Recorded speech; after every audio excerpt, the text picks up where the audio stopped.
God Save the Wine, siamo a Verona, Vinitaly, freschi come delle rose, perché comunque noi queste cose non ci fanno granché effetto una giornata di fiera, siamo pronti sempre a portare avanti e parlare di vino, però vogliamo usare solo 3 parole stasera, Leonardo, so che sei bravo ormai. Fresco di nero, X, Vigna Le Nicchie. Perfetto, direi che sono le 3 parole che ci possono aprire la strada a cosa? Cosa raccontiamo? Il Tempraniglio che ormai comincia a diffondersi. Sì, raccontiamo del Tempraniglio in Toscana e precisamente a San Miniato.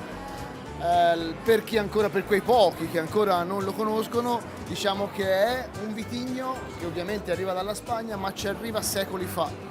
Ci arriva quando la via Francigena era percorsa da comunità di pellegrini che venivano appunto dal nord della Spagna, andando a Roma, passavano per San Miniato. Qualcuno più bravo degli altri si è fermato, ha iniziato a coltivare Tempraniglio da noi e fortunatamente un buon numero di piante è arrivato fino ad oggi.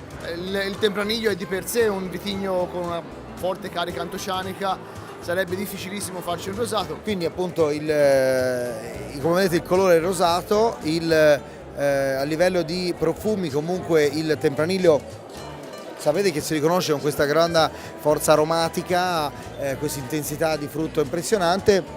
In questo caso è ovvio che si attenua un po' l'intensità e si hanno profumi, è quasi come quando si diluisce il whisky, no? Si ha una capacità di capire meglio quali sono le componenti aromatiche. Grazie Leonardo, God Save the Wine. Ciao Andrea.